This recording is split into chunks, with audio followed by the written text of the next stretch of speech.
economic development and regeneration. I thought it's quite useful to mention what they're not responsible for, because that might help with regard to questions tonight, because the candidates obviously won't be able to answer any of those questions. Not responsible for council housing, schools, social services, hospitals, street cleaning, parking permits, or birth, death and marriage certificates. So, where that comes into it. So we're going to ask the candidates to speak for each to speak for 5 minutes. There'll be question time afterwards. I think Alan wanted the group wanted me to take 3 questions at a time, and then we ask the candidates to answer the 3 questions, and we'll see how we go there. So, can I ask Farouk Islam to start the ball rolling with the first question, and I will time you all. Farouk.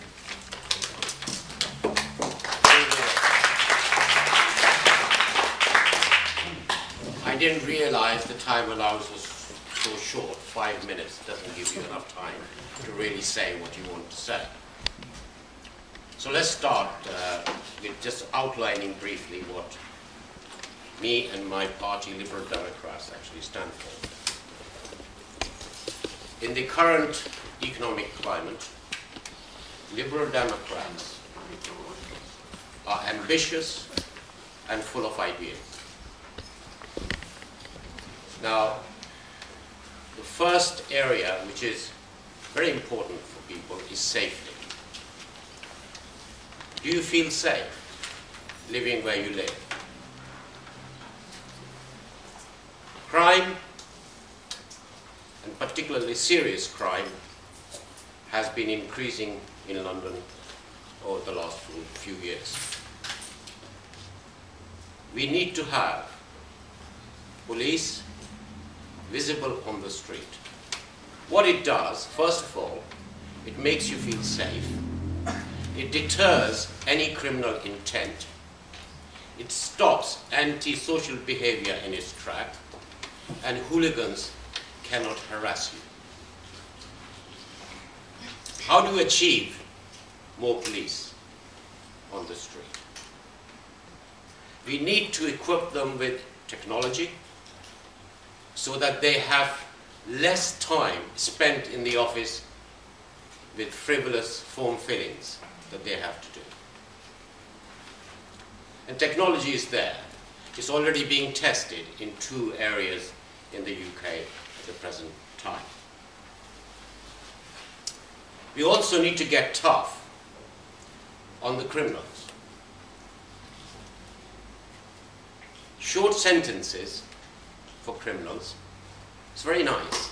They have a nice room, TV, whatever else they want, 3 meals a day. They come out and commit crimes again. We need to give them tougher community sentences where they're made to work to fix what they have broken. The motto would be, you broke it, you fix it. Coming to transport costs have been escalating, and it particularly hits poor or low-income people. And there are 3 elements to reduce those costs for them. One is those workers, particularly most probably unskilled, they have to start work 8 o'clock, 8:15. They use the London transport early morning. Liberal Democrats propose that those who travel before 7:30 a.m. should be given a discount.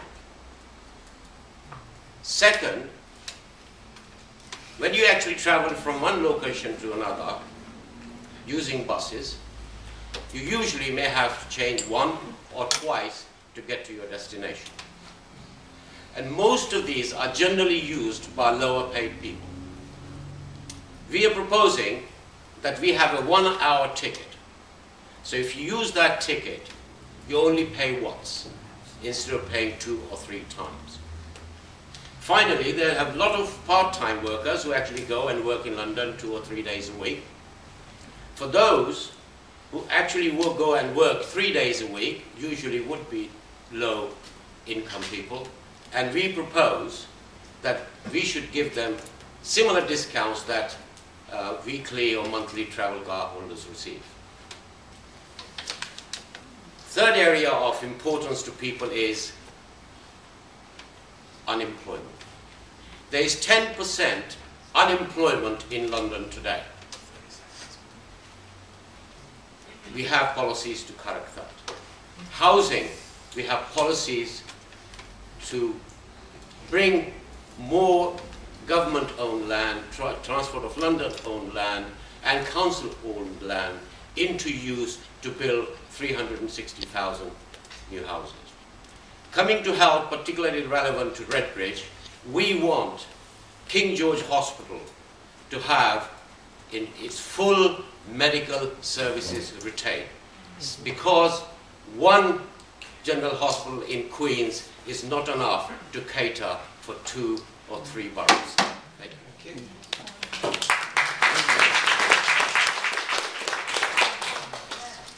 Now we will hear from the Conservative candidate, Roger Evans. Thank you, Chris. Good evening, ladies and gentlemen. It's a great pleasure to be here, and it's very good, guys, that you've organised this hustings, because the whole campaign that we see for the London elections tends to focus on the mayoral candidates who are all larger-than-life figures, and we don't really get to talk about the Assembly and what we do and what the Assembly is for. So this is a really good opportunity for us this evening to discuss that. Chris has talked a little bit about what the Assembly does. For me, the key role for the Assembly once a year is that we have the opportunity to amend the Mayor's budget. And what that means is that if we have a 2/3 majority, we can actually change the budget and we can change the council tax figures. So it's all very well having a Conservative mayor elected to reduce the council tax, but if we don't have at least 1/3 of the Assembly as Conservative members, then that budget won't go through and will be amended possibly by the other parties. And that is why it is important that you vote for the Assembly election as well as for the mayoral election. We've spent 4 years at City Hall, first 3 years freezing our share of the council tax, and this year reducing it by 1%. We were told when we arrived at City Hall by the officers there that we would never be able to do that. We wanted to reduce the administration budget by 10%. They told us 5 would be the maximum. We actually managed a 10% reduction in the first year. We did the simple stuff first. We scrapped the Londoner newspaper that Ken Livingstone used to send to all the households in London, saving ourselves £3 million a year in printing and distribution costs. We scrapped the embassy in Venezuela that Livingstone was using to commune with Hugo Chavez. We looked at the team that were going to the Olympics in China, and we decided we didn't want to take 18 cooks with us to China, as had been proposed by the previous mayor, because there are quite a lot of cooks in China already. We decided we didn't want to take a double-decker bus all the way to China with us to show them what one was like, because they probably have them over there by now. It's quite a civilized place. And that's how we saved money initially, but we went on and did much tougher things with the help of the Conservative government. We have scrapped the London Development Agency, formerly known as Ken Livingstone's piggy bank, saving millions of pounds for Londoners. We have scrapped the Metropolitan Police Authority, removing a whole tier of management between the mayor and the police force, and saving money and reducing the sort of interference in the police that Farouk was talking about earlier, that we want to try to stop. And we've done more imaginative things. As chairman of the Audit Committee for 4 years, I've been leading a drive to bring together services across the GLA. It's a great opportunity when you have different organisations to share services and save costs. So now, for example, all our buying at City Hall is done by Transport for London. Transport for London has £9 billion of that £14 billion budget that Chris mentioned earlier. They can get some really good deals on office equipment and stationery, and we make use of that now. We get Transport for London to do all our legal work. It means we've had to make a load of lawyers redundant at City Hall, but there aren't too many tears shed over lawyers losing their jobs, and they can normally find something else to do. We have the fire brigade do our payroll now, so that's no longer done at City Hall. And We have all our auditing done by the Metropolitan Police. And who better, ladies and gentlemen, to audit politicians and their supporters than the Fraud Squad? So they're doing a fine job as well. And it's that sort of thing which is saving us money. And I can see many, many opportunities to save money if we can carry on over the next 4 years. And I hope that, that you will re-elect us and allow us to do that. But it's more important than that now, because the new government has given the Assembly the ability also to amend in the next term on a 2/3 majority the London Plan, which is the big planning document that controls the whole of London's planning regulations, the Transport Plan and the Economic Development Plan. And I think the London Plan is particularly important. We've made amendments to the plan already to end the culture of target-driven housing construction, which resulted under the Livingston administration in large blocks of tiny flats being built all over the place, and we've seen that in Redbridge. We aim to have smaller blocks of larger flats. We want properties built that, that people want to live in. We want buy to live, not buy to let. And that's the aim of that exercise. We protected back gardens. I want to do some work on protecting the boundary around town centres. We had a recent case in South Woodford where a dense development was allowed outside the town centre because that line was not sacrosanct. I'd like to make it stronger in the London Plan. So this is about saving money, protecting outer London. We've done a lot of it in the last 4 years. Let us do more of it in the next 4. Thank you, Roger.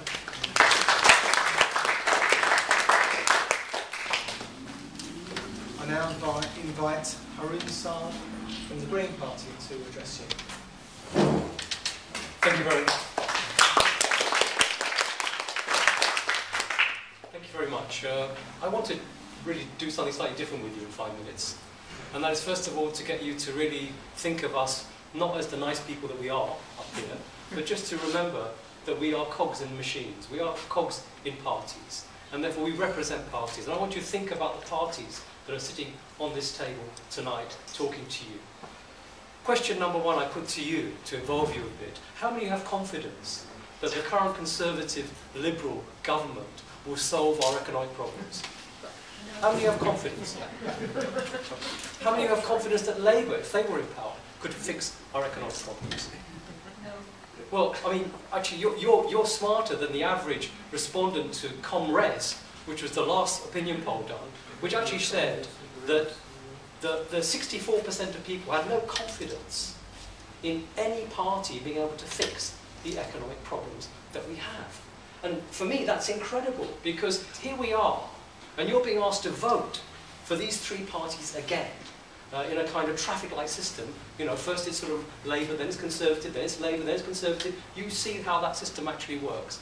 And yet, in reality, the situation is that they have, through their policies of liberalisation, privatisation, and deregulation, actually created the economic mess we currently have. And not only that, they cannot fix it with their policies, because the policies that they're actually imposing upon us, and we're hearing about the cuts that are being made, it sounds all great. It sounds all great. But at the end of the day, here in Havering and Redbridge, what does that actually mean? It means that 50% of under 25-year-olds in this borough are earning 50% less than the London living wage. It means that youth unemployment in this borough has escalated, it's rocketed. So the price is paid in actual human terms here on the ground. So their policies are simply not working. And in the time I've got, I can't elaborate any further, but the point I simply want to make is that if you look at our manifesto, which I won't elaborate, but there are copies at the back, you will see that we are the only party who's saying, hold on, we can't carry on as usual, it can't be business as usual. It is broken, and it has been broken by the very people who now claim they can actually fix it. We have policies that can really fix it. And as I say, I haven't got time to elaborate, but look at what we're actually doing. Let me then turn to a second issue, which I think is also really, really important. I mean, it's not just the economic problems. I mean, I come from the Green Party. Therefore, you have in your head, I know, a picture of the Green Party, if you like, tree-hugging or whatever. But the Green Party is not that fluffy image, and I want you to adjust your, sort of, if you like, stereotype of us. Because the problem we've got is not about just the trees. The problem we've got is a huge environmental challenge. Firstly, we have a real, if you like, issue around how long can we carry on using fossil fuels and oil in the way that we do. And not only that, if we want to carry on using it in the way we do, the cost of extracting it and the cost of dealing with the accidents that are now rising are going to escalate enormously. I mean, the International Energy Agency reckons that by 2020, just in 8 years' time, 40% of our oil will have to be drilled up from deep sea issues. And you all know about Blue Horizon. You all know what's happening in Aberdeen, offshore right now. Therefore, we are the only party that recognises that the environment is fundamental in any economic solution. Economic growth cannot be the objective. It has to be planet and people together. Let me then just turn to the other important issue, I think, and that's about money. The money in our pockets. What's happening to that? Again, under the other three parties, what we've seen is for the first time a huge variation take place between those at the top and those at the bottom. You turn the clock back 20 years and it was roughly, if you were earning 5 times higher than the next person, now it's nearly 100 times higher. The differential has actually escalated. And let me just encapsulate for you what that actually means. Anyone here work in a supermarket? Anyone know who anyone works in a supermarket? Well, okay, fine. The supermarket is the supermarket story, in a sense, is the story of the economy that's actually being created. 30 seconds. 30 seconds. And that story is of low-paid work, low-paid jobs. In the end, those people work, are in poverty, and have to depend on government subsidies because we are actually subsidising corporate interests rather than giving people living wage. And we are the only party often talking about living wage for people. Thank you.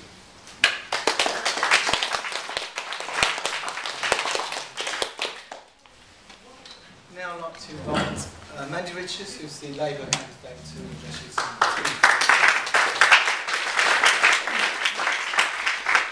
I'm not quite sure if I drew the short straw, or marble, should I say, in being asked to speak last, because you may well have heard some of what I've got to say earlier.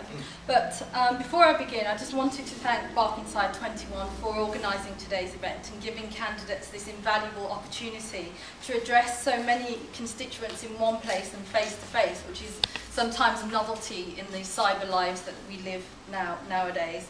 So it's a great turnout this evening and looking forward to what should evidently prove to be lively debate. So much to say and so little time, but hopefully tonight won't just be a fleeting flirtation with you, but instead an encounter that leads me to becoming the London Assembly representative for Havering and Redbridge. So the journey that has brought me here as GLA candidate for the Labour Party, teacher, journalist, youth worker and community activist, it's all of those roles combined that led me back into political activism, working for the BBC, Channel 4 and The Guardian, looking at the disparities in care for the elderly, the changing demographic of working class communities in London, regeneration and how local action can be the drive for change. Working hands-on with community groups, I've a proven track record in pooling the skills of local residents. Those who are working, retired or unemployed, business people, architects, landscapers, youth workers and children, and translating that into action. In one project, securing local and central government funding to transform an ill-kept green from what was a haven for drugs, antisocial behaviour and prostitution into a community haven for kids, families and local people. With its newly landscaped gardens, widened pavements, safer traffic flow, improved lighting and state-of-the-art play spaces for toddlers through to teens, the green and newly attracted businesses are thriving. It's this type of community activism that should be at the heart of our local politics, providing these types of gateways for people to feel empowered about the politics on their doorstep. In Havering and Redbridge, with the support of local councillors, MPs and constituents, I'd want to support your work, helping communities to grow from these sorts of green shoots. Inspiring people to participate and engage, not merely hand over their lives and livelihoods to people in power, demonstrating that politics isn't all about party line patter. It's about putting people first. My candidacy is all about tapping into the local pool of expertise and asking every voter to recognise our collective capabilities, reclaiming our communities. The Financial Times reported that Redbridge is the 4th most entrepreneurial borough in the country, with 7,000 small to medium businesses. But the local council is failing to work with them via the Federation of Small Businesses. Instead, Conservative councillors are more concerned with generating revenue from restrictive parking practices and prohibitive fees that further squeeze the local economy. We have to fight with and on behalf of local businesses to keep the purchasing power within the constituency and not heading out to the nearest faceless multi-storey shopping complex, keeping the local character of communities. As a teacher and youth worker, it's my full-time job to engage with local people, young people and their families, from disparate backgrounds and differing cultural perspectives.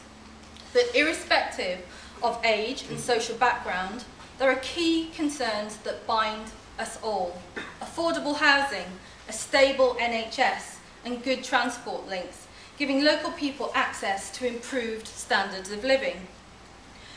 Redbridge Borough sits at the end of the Central Line, home of the Exchange Shopping Centre and Valentine's Mansion and Gardens. There are attractions here fit for a queen, and I gather she enjoyed herself last week.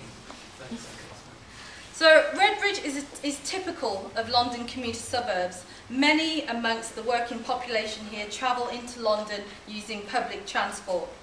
People are listening to Ken's Fair Deal message and support it. A 7% cut in fares, saving the average Londoner £1,000 over the next 4 years. But it's not just about cheaper fares. Remote areas of Redbridge, like Forest Road for instance, are in dire need for better bus links with London. I'm going to go into more detail about some of the pledges that we've got because we're out of time, but we need to take this opportunity to take the Tories to task and not allow them to ride roughshod over community needs and aspirations. Thank you.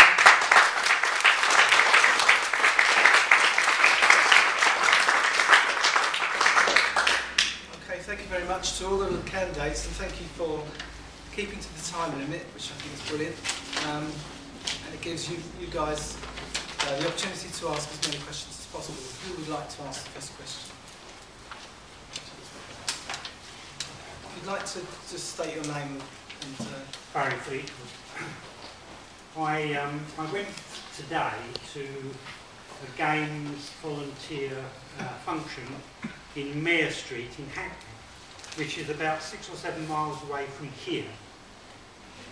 It took me an hour and a quarter to get there. Do you really think that TfL are capable of running the transport system during the Olympics? East London is going to be totally gridlocked for at least 3 weeks. Okay, thank you. Can we have another question, please?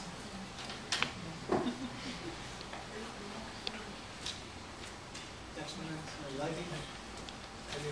Yes, my name is Heike Kosten. I live here in Barkingside. I listened to what you have to say, and it is all interesting, nebulous to most of us, I guess, beautifully phrased. But what I haven't heard is anything concrete. I noticed down the phrase particular is what we need to do, and I thought, well, yes, we need to do all sorts of things, but tell me something that is really concrete, something that I can get my hands onto. None of you've mentioned youth unemployment, youth training. It is absolutely vital. I'm a teacher at Redbridge College. I can't get my students into any practical place. People don't want it, small employers can't afford it, there are no schemes, there's no taxes available to employers to take it on. And nobody says anything, and they are our future. Okay. Thank you. Thank you. One more question, gentleman in the middle. Sorry, it's all on this side. Hi, I'm a teacher and London University union activist as well. Education at the moment is being increasingly privatised and attacked through massive cuts. We've got the rise of academies and free schools, which have reduced child protection, reduced employment rights, and increased privatisation and the role of big business in education. And the same with higher education as well. We've got increased tuition fees have tripled. I'm just wondering what the candidates' views are and whether they'll pledge to support comprehensive education, education maintenance allowance, sure start, child protection, free public universities, and various other issues that we as the unions there are campaigning over. Okay, thank you. So we have 3 questions. We have, the first question is, TfL capable of running transport system during the Olympics? Who would like to start that one?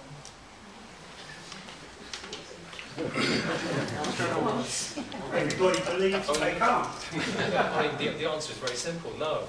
The only thing that will be flowing are the VIP lanes sponsored by Coca-Cola.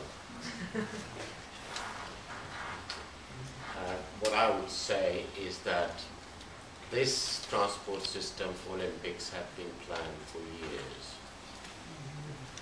Does it work? We don't know. And I'm quite excited to hear from Barry that it takes 1¼ hours from here to Hackney. Ooh, that's a long journey for 6 miles. If the London Transport can't run local services efficiently, how can I have confidence that they will be able to provide transport services to the Olympics? In addition, what will happen if all the efforts are made to provide transport for Olympics? Rest of London, what will happen to that? What will happen to congestions? What will happen to bus transport because it's stuck in traffic for hours and ends? What will be effect on other underground services or rail services? We have no idea until it happens. And I think there will be chaos. On that issue, I'd like to say that I am sort of very pessimistic about how things are going to pan out during the Olympics, because during the campaign over the past few months had the unfortunate pleasure of using tubes, trains, buses in and around Havering and Redbridge and through from other boroughs out here. And it has been one sort of transport disaster after another, particularly at weekends with closures for emergency works, emergency buses put into place. I don't know what the answer is. We're going to have to suck it and see, aren't we? Because there's no way of test running it, is there? And essentially, we're being promised that all the resources are in place. But I know, certainly from working at Hackney Council, that what we've been asked is not to go to work during the Olympics, and I'm not sure that's a solution. It's not necessarily not to go to work, but find either alternative ways of getting to work or opting to work at home. And so Londoners are being inconvenienced massively by the Olympics, even though we've forked out in terms of payments for the actual games. We're being, extremely disadvantaged by it. So that's something we need to look at. Roger, your party, obviously Boris is championing. Yes, absolutely, and I don't think we should be too negative about it. Can I first suck up to Barry Fleet by saying thank you for volunteering. It's something that we've been trying to do our best to encourage, and it's great when we meet people who want to play a part in the Olympics, and I hope that the time it took you to get to Hackney didn't discourage you from continuing to work to do that. I remember when we had the run-up to the millennium, we were told that it was all going to be a disaster and it was going to go horribly wrong. And we've been hearing this about the Olympics for a while. Mandy, of course, is right. It's very difficult to model for something like the Olympics because every day is different. So we have a couple of days when Wimbledon is going to be extremely difficult. We have a couple of days when Brentwood, where the cycling is, will be a problem. Days when Pickett's Lock will be a problem. And generally around Stratford you will have a challenge all the time of volumes of people going in and out of the venues there. But we've known about this, both our administration and the Livingston one before us, and we've spent a lot of money on transport infrastructure in the Olympic area. We've got the refurbished London Overground line. You've got the new Javelin service, which will run a railway with no stop between St Pancras and Stratford International. Stratford International will be the first stop from St Pancras for people coming out of town, and that will be the easiest way for them to get to the Olympics. Yes, we've got the Olympic route network of VIP lanes that Haroon mentioned, and the Assembly has been very concerned about that cross-party. It was one of the prices that was paid when Ken and Tony Blair originally signed up to the Olympic deal. I have to say, we've shrunk it in size. We've reduced the number of the mileage of VIP lanes in London by 2/3 from what it was. So we're down to the bare minimum. But unfortunately, we can't scrap them all together because you know, 1/3 of the people who use them will be athletes. Obviously, they need to get to the venues on time. 1/3 will be journalists covering the events, and we may not have much sympathy for journalists at the moment, but if they write up London in a negative fashion because they're stuck in traffic or stuck on the tube, then we'll lose a lot of the benefits that the Olympics is supposed to bring us. And 1/3 of the people are the officials and the referees and the people who run the events. So you can see why people would need to use them. I've suggested that what we want in the Olympic lanes are minibuses, so we can pack as many of these people as possible into single vehicles rather than seeing limousines go past. The very worst thing we could see would be a limousine from Zimbabwe or somewhere like that shooting past in the fast lane while we're all stuck in the slow lane. But I think there are huge possibilities here, and I'm talking, yeah, you're right. It's actually Ken's bike. Yeah, the bike's in the centre of town, getting to the Olympics. I'm going to move on from this question, although I think transport is obviously a major issue, and I think it would be quite interesting if we get an opportunity later in the evening for each candidate to talk about their policy with regard to transport in general, not just at the Olympics, because I know Boris and Ken have differing opinions on how transport should be run with regard to Ken's attitude towards the fares, cut price fares, and Boris obviously with the bikes and cars and that. So I think it would be really important if we get time for the candidates to really to brief you on their party's policies on transport. The next question we had was about youth unemployment. What is your policies with regard to youth unemployment? There's few training schemes and fairly bleak picture painted really here. What are the various parties doing to address this? Chris, can I just say the Mayor is hugely enthusiastic about dealing with this problem, encouraging volunteering at the basic level to give people experience of work, because that's a problem with a lot of the people who come straight out of school. They don't have that experience of work which they need to be taken on. You know, without experience you can't get a job, without a job you can't get experience. It's catch-22, and we've got to break that circle. We're introducing apprenticeships, and there's going to be a large number of apprenticeships brought into place by the Mayor. A particular example that we have here in Redbridge, of course, is our Tunnelling Academy, and I think, Chris, you've probably been down there with the Ilford Recorder for its opening underneath the A406 flyover at Redbridge. That is there to provide the skills that we need for people who are doing civil engineering work, initially on Crossrail. But after Crossrail, there are going to be many more things required. There's a Chelsea to Hackney line that's going to be built. There's a super sewer that Thames Water are building. There's always complicated civil engineering work to do in London. And far too often, for that type of heavy lifting and those type of big firms, we have to get people in from abroad to do it because we don't have the skills here. So that academy at Ilford is designed to give young people from the local area the skills that they need to participate in that type of work, which is high value, good paying work. That is not muck jobs or cheap work. But all that, you know, it's progress, but in a city the size of London, I accept that we need to do more, and the way that we do it really is we get the economy working and we make London a friendly place to do business, so we have more jobs available for people to take on.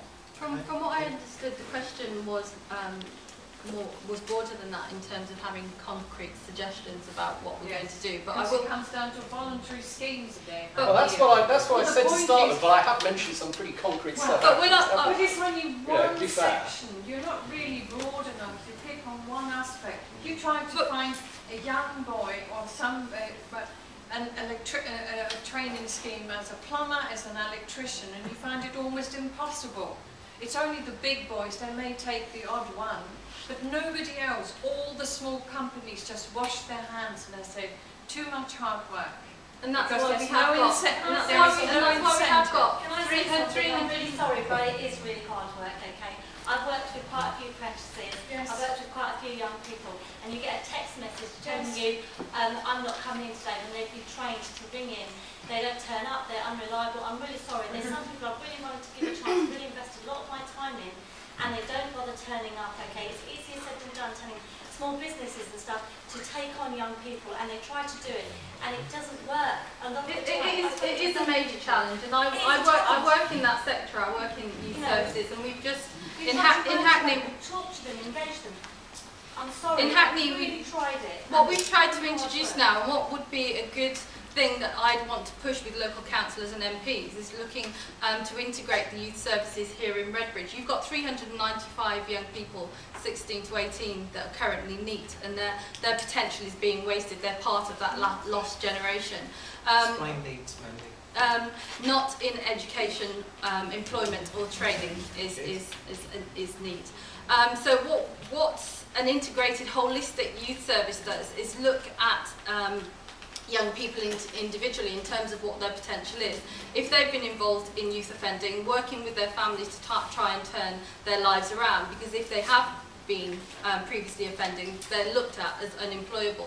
But as conscientious youth workers working in youth support and supporting young people in crisis, we can help turn those lives around.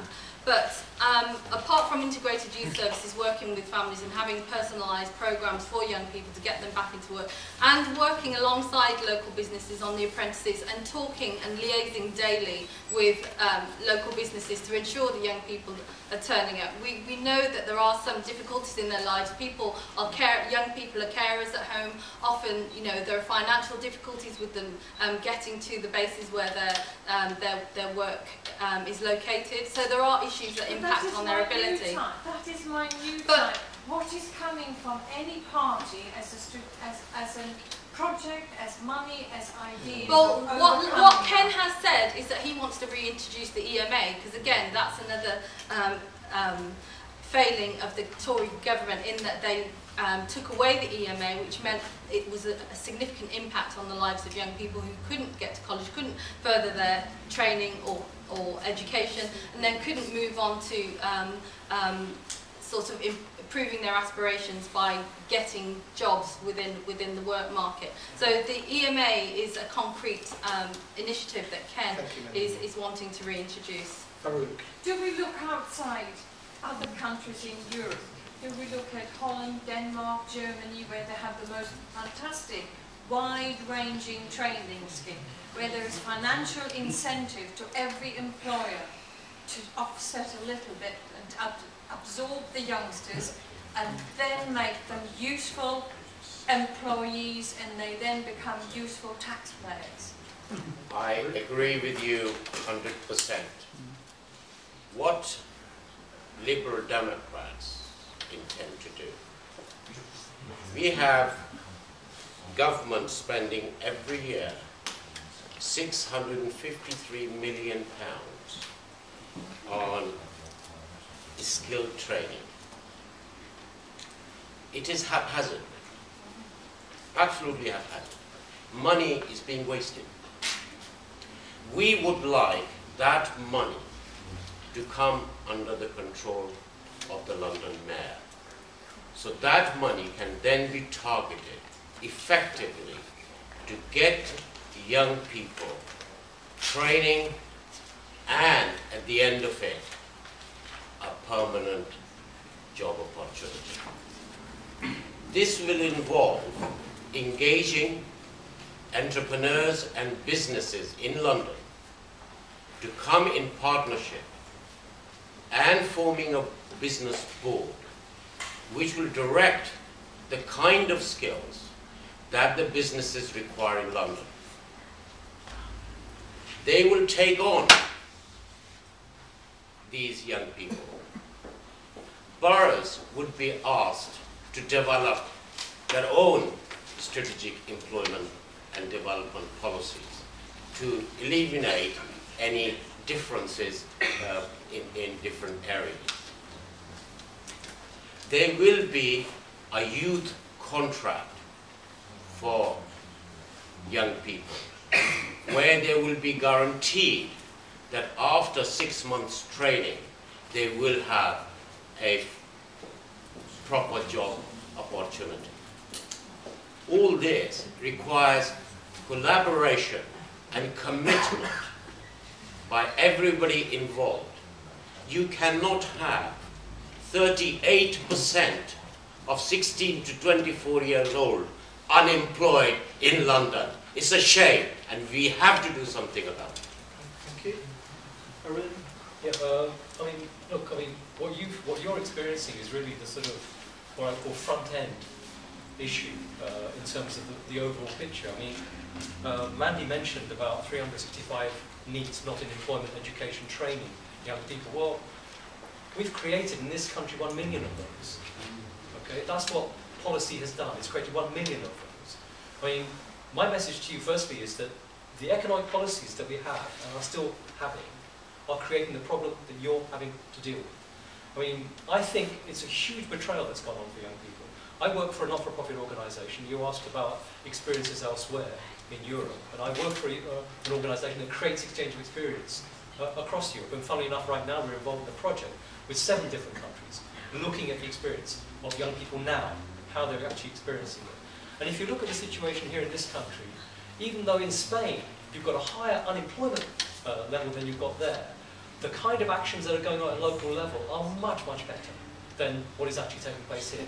Under Boris, 50% of the jobs that were created in London under Boris were low-paid jobs. I mean, the reality is that you're not going to attract young people into low-paid work, low-quality work. Of course they're not going to want to turn up into situations where they actually feel that what they're being asked to do has got no kind of value whatsoever as they see it. And we shouldn't just be talking about those in non-employment education and training. We should also be remembering that this is impacting on those who are coming out of higher education as well. I mean, you turn the clock back just sort of 5, 6, 7 years, and the message from every parent in this room would have been to their son or daughter, go and get a higher education, get a qualification, you'll get a job, and you'll do well. That has all turned on its head for so many of them. Now we're being told internships are the way forward. Internships are free labour, primarily.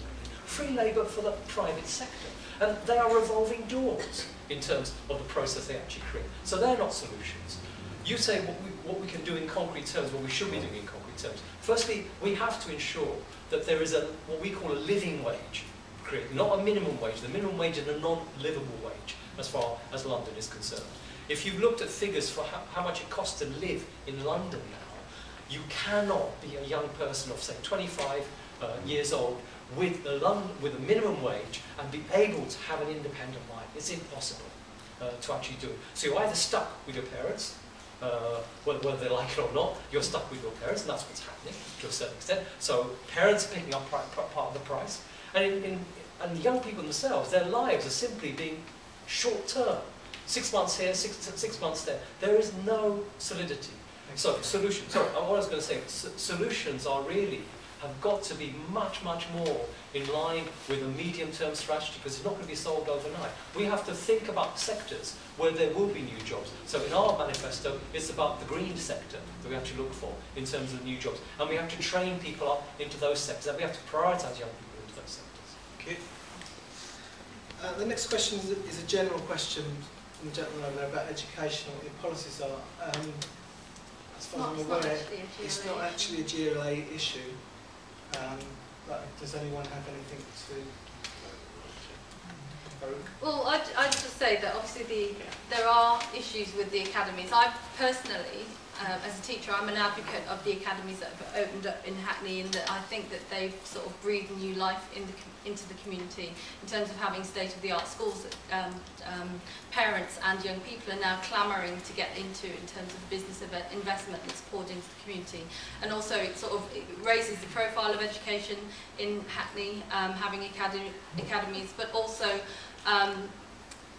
it actually transforms the community in terms of having such prestigious buildings within the community as well. So environmentally, it works well for communities. But I would say that obviously there are issues that in terms of the academy's autonomy and how that impacts on the lives of teachers, and the restrictive practices that we see in terms of membership of unions. And so the working standards of teachers within academies does need to be addressed, but I wouldn't see that as a reason to decry academies across the board. And of course it was an initiative started by Labour and is being hijacked essentially by the Tories, because it has been so successful in many respects. And Sure Start obviously has been scrapped, but again, as a Labour Party politician, I'd want to work with local councillors and MPs to see what we could do to lobby on behalf of local childcare services within Redbridge. Thank you, Mandy. Thank you. Quickly, because we've got lots of very quickly, 2 points. Government has starved local authorities to be able to build their own schools. They will only allow you to build in conjunction with somebody else. Academy was as a result of that. They have actually provided school places where we were unable in local authority to provide within the existing schools. So the pressure of education and requirement of education continues to rise. Unless the government is persuaded to fund more schools, under local authority control, we are going to continue to see these private academic schools to emerge. Coming back to the education of children, I believe that every child, right up to the age of graduation, should have free education. Yeah, what the gentleman did was he actually gave us a list to sign up to. So, just very quickly on the subjects. First of all, on academies, I agree with what Mandy said, and I have no embarrassment at all that a Conservative government takes the good ideas of its predecessor and carries them on. One of the great skills in politics is stealing other people's ideas and claiming the credit for them yourself. In this case, I'm happy to share the credit for the academies. Do I support comprehensive education? I do. I was comprehensively educated in the northeast of England, and I reckon the results I got could not have been any better if I had paid for my education. Unfortunately, that isn't always the case within the comprehensive system, and that's why we must strive to make it better. Do I support free university access? I'd like to. I did 2 degrees. The first one I had paid for, the second one I had to pay for myself. Guess which one I worked hardest at and valued the most? It was the one that I contributed to, and I don't think it's a bad thing to ask people to contribute to something which is going to be very helpful to them and put them in an advantageous state in the future. Do I support educational maintenance allowance? No, I don't. It was a badly targeted benefit that was paid to people who were well off, as well as people who needed the money. The new scheme targets the people who need the money. And I think when we have a shortage of money and everyone is having to take tax increases and cuts to their services, we should expect everyone to take some of the share. You said and anything else you might add on to the end? No, I don't. I don't sign blank cheques during an election campaign, and I'm not going to start. Yeah, look, if you believe in comprehensive education, then you can't believe in academies, because academies ultimately undermine comprehensive education, because academies actually suck up more resources than that is available to other schools. So it's obvious that if you're going to sort of say that academies do well, which they do, then you do so at the expense of the other schools in the system. So the idea that you can be for comprehensive education and for academies is absolute nonsense. That's dogma with respect. Well, it's not dogma. That's dogma. No, that's realism. That is big enough for different things to exist. No, that is realism. It's the budget. That's dogma. It's not dogma. I'm sorry. To claim it's dogma is to deny a fact. You know, this is what happens. This is exactly data fact. Aren't the academies formula funded? Yeah, but the resources the resources that are allocated to academies are much higher. That's But not true. it is true. If you look at the I'm a economics. governor of a school and we're just becoming an academy because we feel that if we don't, we're going to be the rump. And I can assure you that the financial advantages are very, very small. And after a couple of years they're gone and we are formula funded like everybody else. Yeah, I was going to stop this debate actually because it's not really a GLA debate. That's exactly what I was going to say. So it's not a GLA question. We have some more questions from this side. Education, please. I'm concerned about the sort of the things that are being put out about the academies. One, Can I just stop you? We just had a 10-minute debate on academies. Academies is actually a central government and local government. Oh, you don't want anything so about it's it? not really an All answer. right. Sorry to interrupt you. Hi there, my name's Alex Donald. I live in Havering. In light of the recent LBC debate involving the mayoral candidates, what are the panellists' views of setting up companies to avoid tax? It's not a GLA question.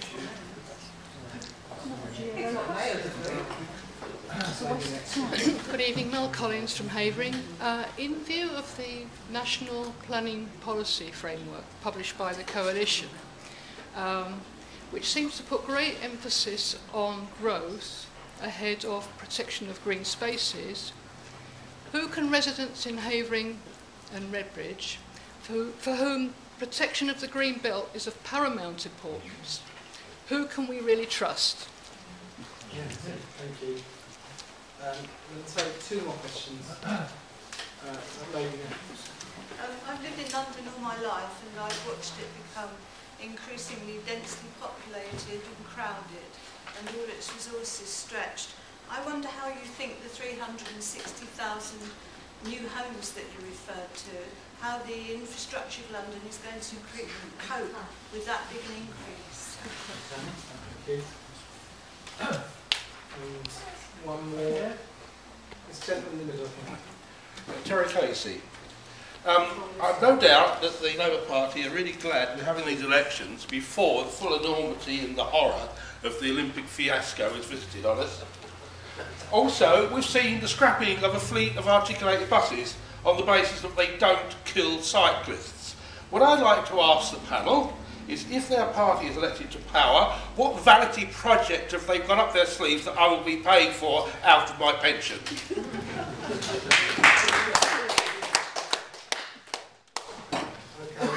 We have three questions to ask the panel. First one.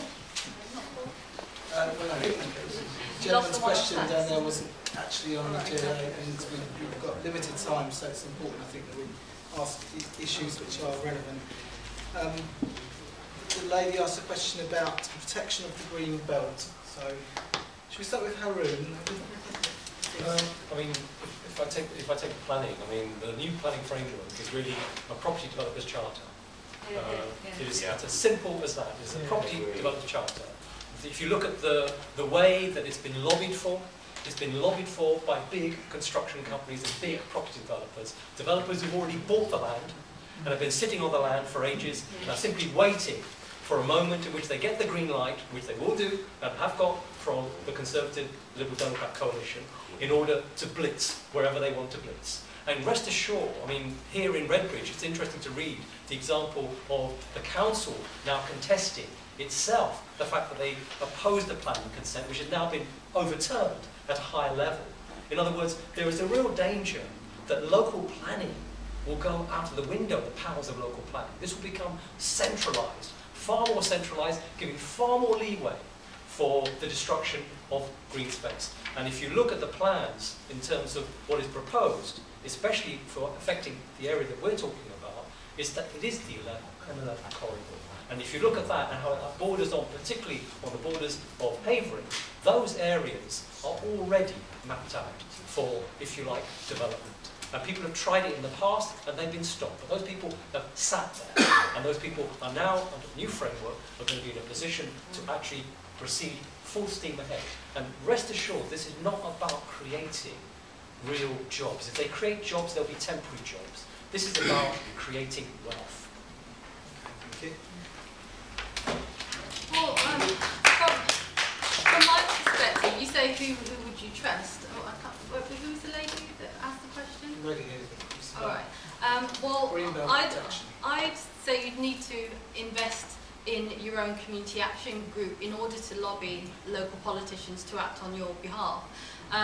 If you disagree with the policy initiatives that are changing the environment where you live, you have got a voice, and that collective action, I think, can lead to real change, or actually prohibit changes that the local community feels are not beneficial to your area.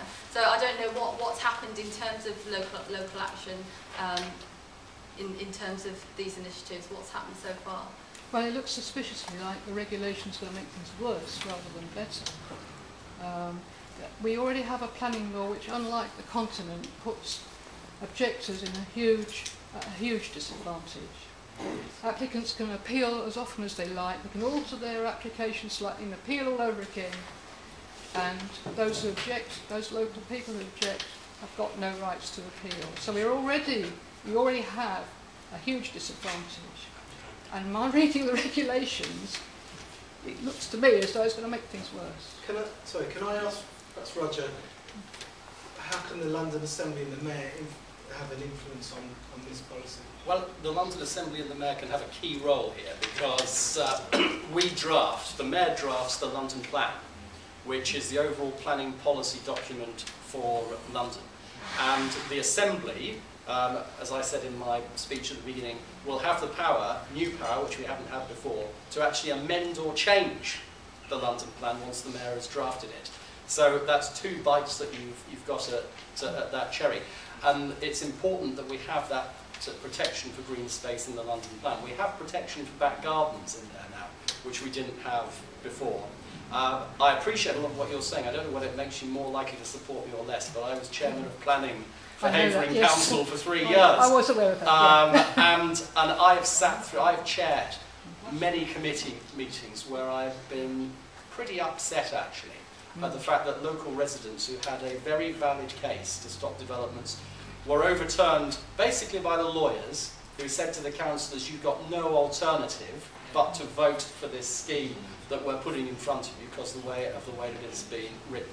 The way that sometimes when we turn things down, like a couple of dreadful developments in Romford Town Centre, the planning inspectorate came back and said to us, we've decided to approve this. Unelected people based in Bristol, so-called experts, making that decision. The key is that you write your planning documents so they're absolutely watertight. An example, the Redbridge plan has been abused recently in South Woodford. There's a diagram, there's a line, a border around South Woodford Town Centre that says you shall not do dense development outside this area. An application was put in to build flats outside that line. The council rightly turned it down because of what their document said. The planning inspector, when he looked at it, said, well, it's near enough, we'll allow it anyway. That's not good enough. That line should be sacrosanct if it's in the plan. And something that I want to see in the London plan in the future is that those type of boundaries are written up in solid gold, and they can't be breached in that way by unelected officials.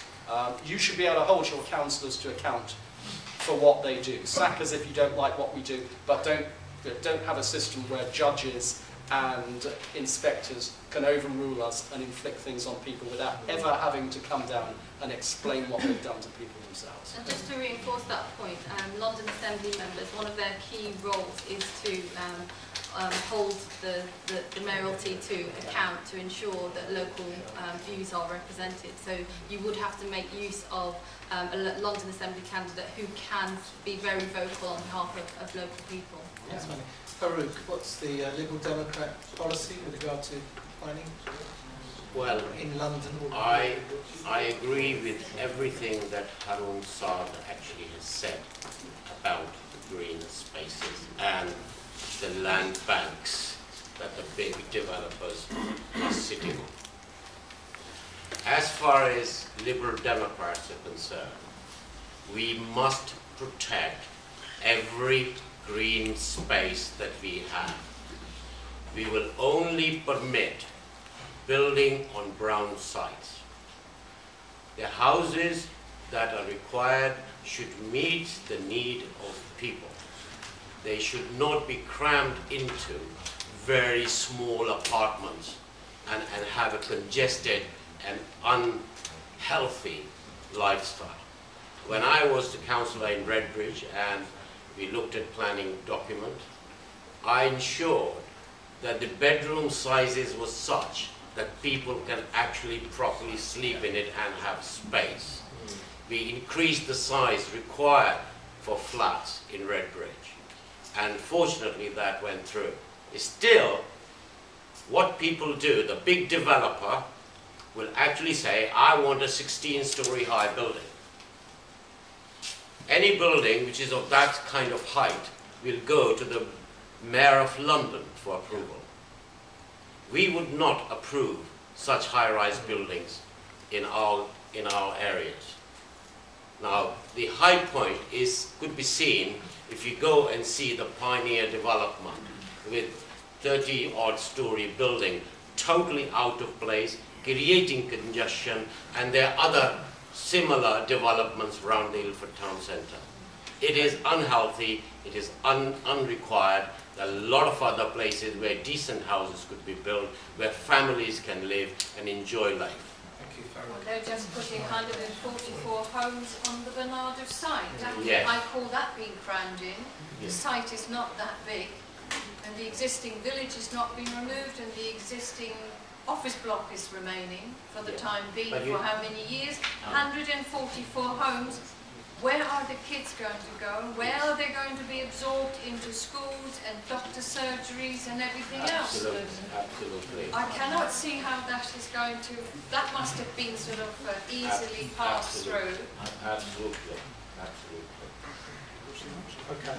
That was the second question, was about the number of homes being built and what is going to, how the party is going to improve the infrastructure to cope with all the homes that are being built. Can we start? Roger? Yeah, I mean, this is an allied question, isn't it, really, Chris? I don't think that you can say that you want to build 350,000 new homes and then talk about protecting green space in the next breath. Because homes are either going to build outwards or they're going to build upwards. And another of the things that we're not allowed to consider in the planning process at the moment is the provision of services. So you can't say we don't want these homes because there aren't the school places or because there aren't the hospital places. You can ask the developer for money. You can do a Section 106 agreement and say we estimate you will have this number of children in this family development, so we will ask you to fund so many school places. But that assumes that you've got somewhere to build the school and a place for them to go, and that all those little bits of money added together actually allow you to do anything concrete with it. So I think we need to have the planning regulations expanded so that we can take more things into account than the very strict rules we have at the moment. Highways issues are something we can take into account, but they're frequently contested by builders and developers. I'm going to... On the side. But the fundamental issue is that what does local government and what does the London Mayor then do about it, what the London Assembly do about it? And that goes back to my really initial point. Unless you factor in social costs, unless you factor in environmental costs into development, then it's inevitably simply going to be a development for making money, not for creating better living spaces. And that's the problem. Thank you. Andy? Well, I think we all acknowledge that there is a housing crisis across the board, and that politicians do have to put initiatives in place that are going to provide affordable homes for people. The impact that the benefit cuts has had on places like Havering and Redbridge, with more people moving out to boroughs like this, and causing even greater burden on the housing stock here is a key problem.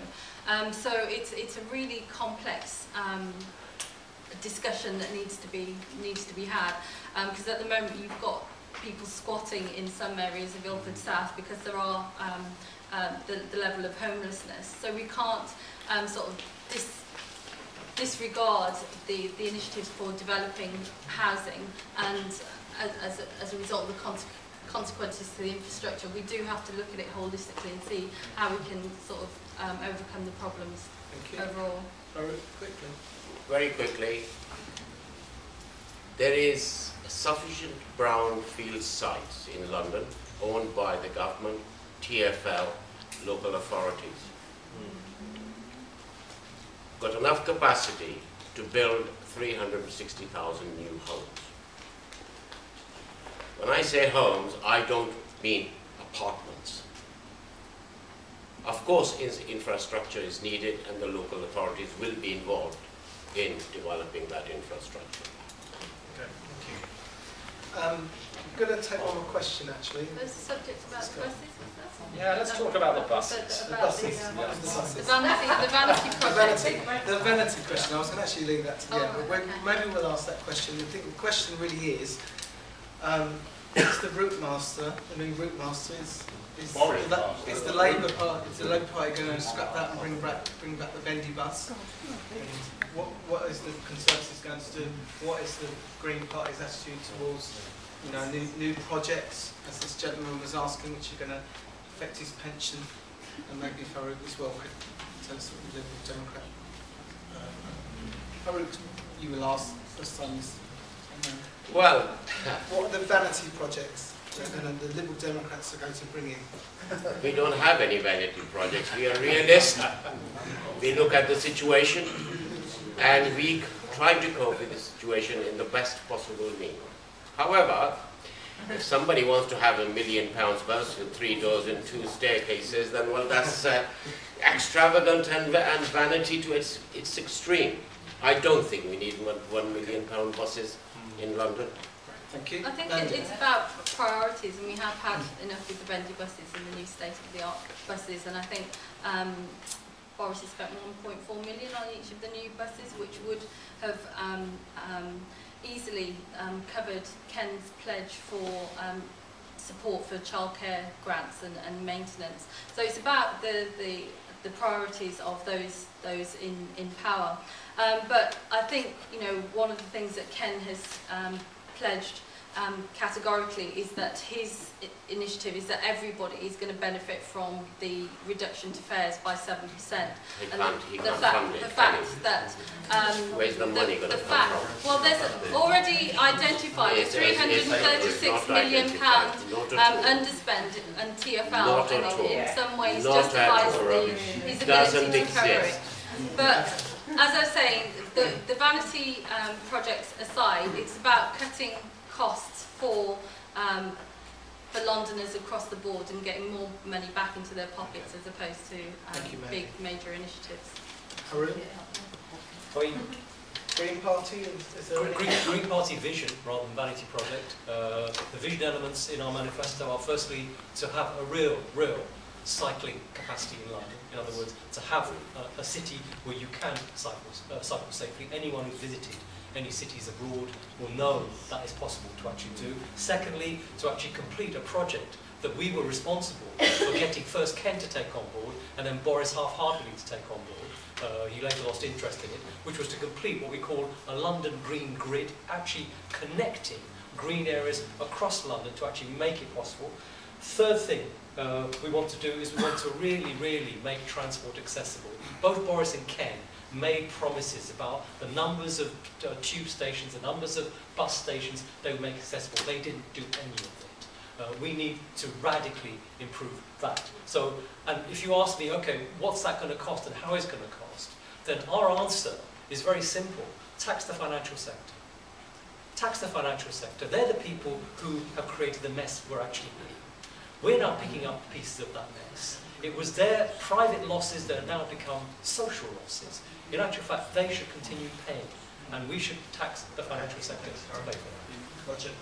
Yeah, strikes me as the vendetta becoming part of public policy there, and I don't think we want to go down that road, because we'd be taxing our own pension funds, and quite a lot of people we know work in the financial industry in London. Even those who don't work there work for printers or consultants or restaurants or sandwich makers or people who need those businesses to support them. It would be crazy to do that. And I noticed there were some... against tax altogether. Yeah. Ultimately, I suppose that's the argument, but it's an argument for being sensible, I think, and not cutting your nose off to spite the face. There was some, I think, disquiet in the audience at the idea that Transport for London has got a £300 million saving they can invest in reducing fares.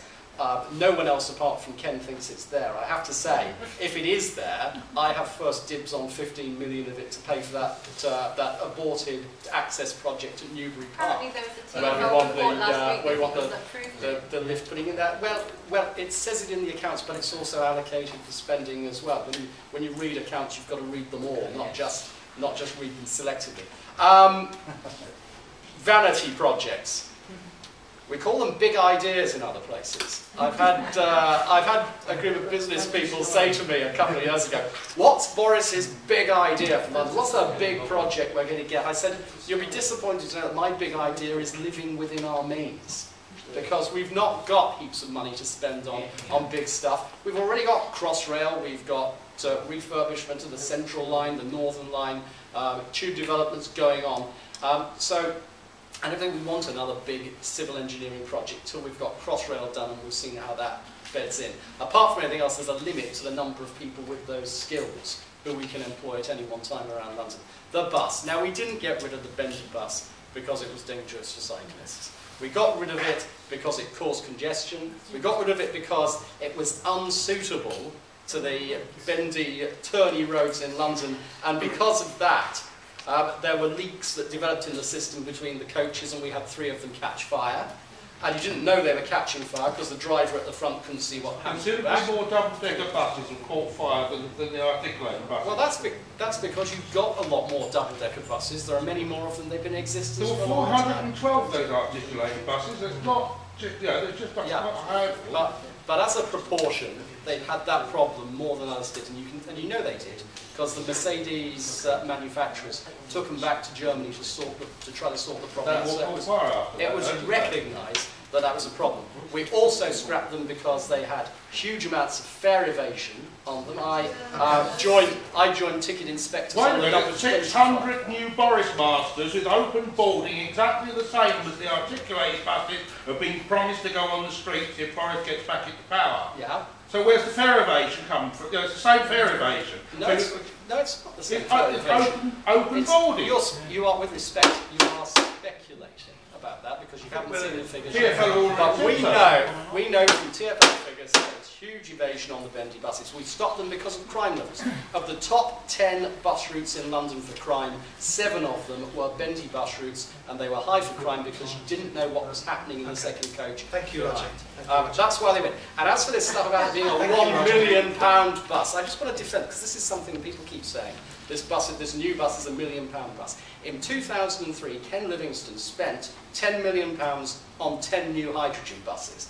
They were £1 million buses, and when we asked him about them, he said, of course, new projects cost money because that cost includes all the research and development. It includes building the infrastructure. Thank you, and Roger. once you've got a few, they get cheaper over time. So they're not all going to be £1 million buses. It's just, if you divide the total cost by 8, they're £1 million. Let me take one more question. This gentleman here has been waiting very patiently. Jeff Ross, Redbridge resident. I want to talk about policing. And what Mr. Islam started the proceedings off is, do we feel safe in Redbridge? Actually, no. Yeah. Now, whether it's just a local issue or just a national issue, I was told by a policeman today if I felt really unsafe, I should buy a dog. And maybe that's the truth, I will buy a dog. The community police around here are laughed at.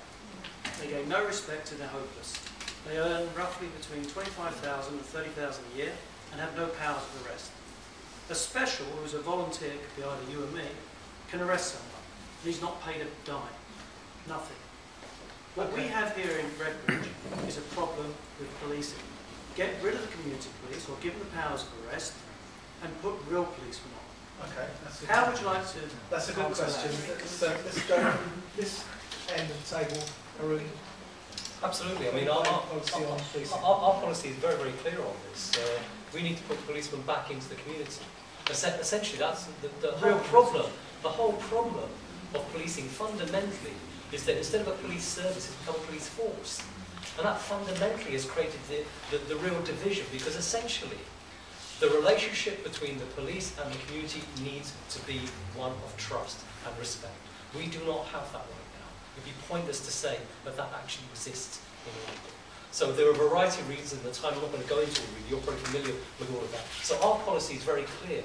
We need to actually make sure that we put policemen back into the community. We need to make sure that we get away from this ridiculous idea of elected, sort of, if you like, people coming in to run police things. This is a sort of balmy idea. This is taking power away from local people, allegedly through some kind of electoral process. It's not. It's the same old people popping up to actually do these kind of jobs. There has to be more accountability and more joint working with the police. And if I could just give you one example, I mean, when I was working and living in Bristol for a while, then there, I have to say, you actually had a very, very successful initiative developed in one of the most unsafe parts of Bristol, which successfully turned around the crime figures in that area. And that has stayed to this day, because I still have friends there. And when I visited, they're all saying that was the most significant thing that actually made a difference. Okay, thank you, Roger. Yeah, thank you. Fortunately, or otherwise, the so-called balmy elected commissioners practice is not something that's going to apply to London, because we've had an elected police authority, an elected mayor who's responsible for this for 12 years already now, and that's something that isn't going to change.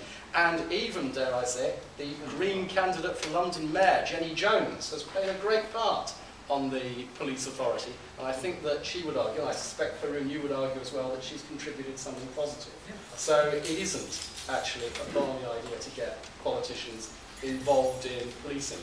Keep the SMTs? Now, keep the SMTs, definitely. Definitely keep the Safer Neighbourhood teams. They were a Ken Livingstone and Ian Blair idea. They worked. I don't mind stealing ideas that other people have. Community support officers. They're saying they're useless, they don't do anything. Well, my experience of community support officers is not that they're useless and they don't do anything. My experience is that they want more powers. So and why they don't are you very give them more about powers? that. You're paying them, sorry to interrupt you, you're paying them a salary, which I don't think is too bad. It's just close to £30,000 a year. I'm not sure what a regular police officer earns, if it's close to that or £35,000, but they're almost on par. A special earns nothing and has powers of arrest.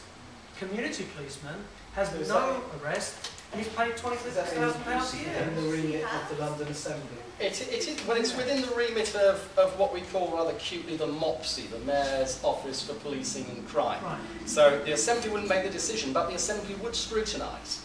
And we have actually looked at the role of PCSOs. And we find they provide a useful service, and very good PCSOs. Good PCSOs are very good indeed. One of the unusual things about the Met Police at the moment is we're one of the few forces in the country who are recruiting fully warranted police officers at the moment. Where do we go for those recruits? Instead of advertising out on the street, we get the PCSOs. We actually get the good PCSOs. Which is an promote them. So Effectively, yeah. into the police Effectively. Still have no powers of arrest. And the same thing with specials. We started with 2,000 specials when we came to power. We've got 5,000 now. The Mayor has pledged to increase the number of specials to 10,000 in the next 4 years, and we're going to do that by giving them a rebate on the Mayor's element of the council tax to encourage them to Thank you, Roger. no longer join that. We'll move on to Farouk. Thank you. I'm sorry, man, it's ladies last. Farouk, policing. What about community support officers as well? Would the Liberal Democrats scrap them, or would they give them more? Well, just to highlight, Boris has slashed 17,000 police officers from London. No, we force. haven't. We haven't. They've retired. That is not a cut. They have That not is been a- replaced. that is a They have- retire- Well, they have. It's still a cut. They've been With replaced. not with police officers. What will the Liberal With due Democrats respect. What will the Liberal Democrats We will increase the number of police officers. Real police officers in London. With the power of The arrest. 36,500 police officers is what we want in London. Well, then change the community support teams now. Community support teams are good because they're visible. They actually wear a uniform. People, when they look at a uniformed person, there always is a deterrent for anybody who's likely to commit a crime or antisocial behavior or hooliganism. It is a deterrent. Whether they have the power of arrest or not, their presence itself is a deterrent. What has gone wrong? I disagree with you. I work in parks, okay? And I work with PCSOs, and they're very good, and they are responsive in the area that I work. But unfortunately, a few days later, the same miscreants are back on my site again. Actually, yes. And I have to call the PCSOs out again. And then these individuals are never taken away and done something with them. Why is that? Exactly, that's what I want to know. Go and Because spend an they're hour not outside KFC and watch what they do. Thank you. You should come to see what they do Well, on my if site. I hate Easter holidays and I hate summer holidays. If I would finish answering the question that was asked. Fear of crime and fear of being unsafe I'll buy a dog. generally happens in locations which are where you have travel hubs, railway stations, town centres. Okay, we need to increase the presence of police, uniformed police, in these areas, and they shouldn't be around. We would have town centre police with powers of arrest. Okay, thank you. And charge. And be careful what sort of dog you buy. We're doubling the size of the dangerous dogs you I want one with real bites. Well, I'd say that, first of all, it's an undeniable fact that people on the doorstep are repeatedly saying that the fear of crime and the perception of crime is a key issue for Number them. one. Are you from police force, Jeff? No, Yourself? I'm an actor. But I've been...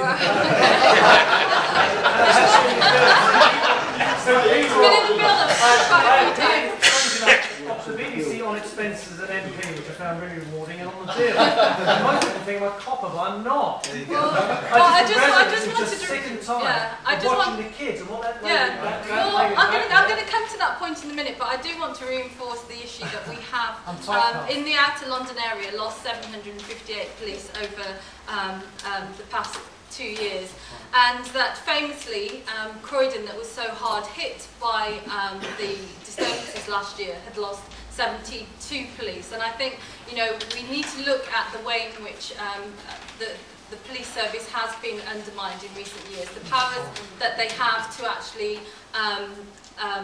approach perpetrators of crime have been undermined, and also the cuts, I think, were severely demoralising for them last year. And the fact that when the disturbances were triggered, Boris was out of the country and not in a position to advise on what the direct response and the harsh response should have been to stop things from escalating from Tottenham across London. But just in terms of the lady's point there, a multi-agency approach, Jeff, I'm not sure if you'd agree with this, but again, the work that I do is multi-agency. I work with the police on a daily basis. We share intelligence about what young people are up to. We liaise directly with families and young people, and we are part of that surveillance. And it's a very intense and emotionally stressful job to have to balance that sense of wanting to keep young people and their families and communities safe, but needing to ensure that our communities are all safe and that we all feel that there are agencies working on our behalf. So I would then again throw it out to the community that we are all responsible for antisocial behaviour if it goes unchallenged. I'm not asking people to become vigilantes, but it needs to be a zero tolerance across the board. You're telling me to go and buy my dog because now station becomes a deterrent. All I'm asking for, the same lady there, is give them, if you're spending that sort of money, and I haven't got the figures, maybe Mr. Islam has the figures, he seems a figure there, but You've got the figures there. So going back to one concrete, community policing. One concrete initiative that Ken is looking to bring in terms of What is Ken trying to curbing youth crime, he wants to have all of the 432 schools across London have their own police officer that is dealing with knife crime, because that's one of the biggest issues that blights our community currently. And that is one initiative that he's looking to bring in. That's what regular policemen do anyway. But it's not across the board. Community support officers seems to be. Well, I'd agree with the point made earlier, actually, by Roger, that my experience of community support officers hasn't been a negative one.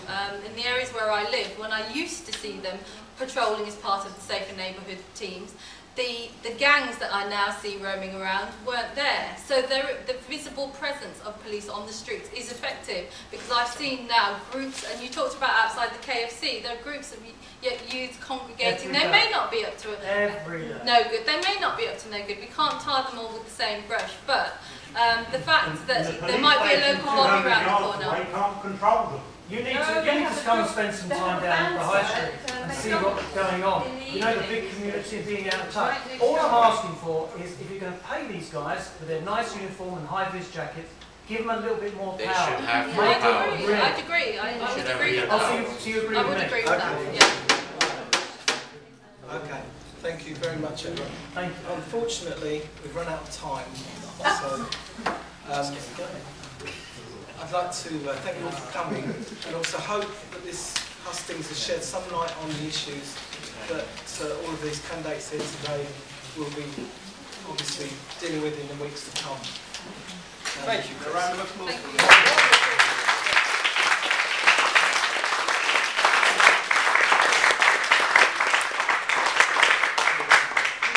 I want to say thank you as well on behalf of Barkingside 21. So if you'll bear with me for 2 or 3 moments, I'd like you all to come to our next meeting. It's Shirley Rudge. She's a farmer's wife. She's talking about a life on a farm at Albury Hatch. That's our next coffee morning on the 17th of May at 10 o'clock till noon. 17th of May, 10 o'clock. It's on the back of our newsletter. Can I ask you to clap when I ask you to clap? Mandy, Farouk, Chris, Roger, Haroon, but most of all, you have made it this evening. You've come along and supported us. Thank you very much, everybody. Clap now.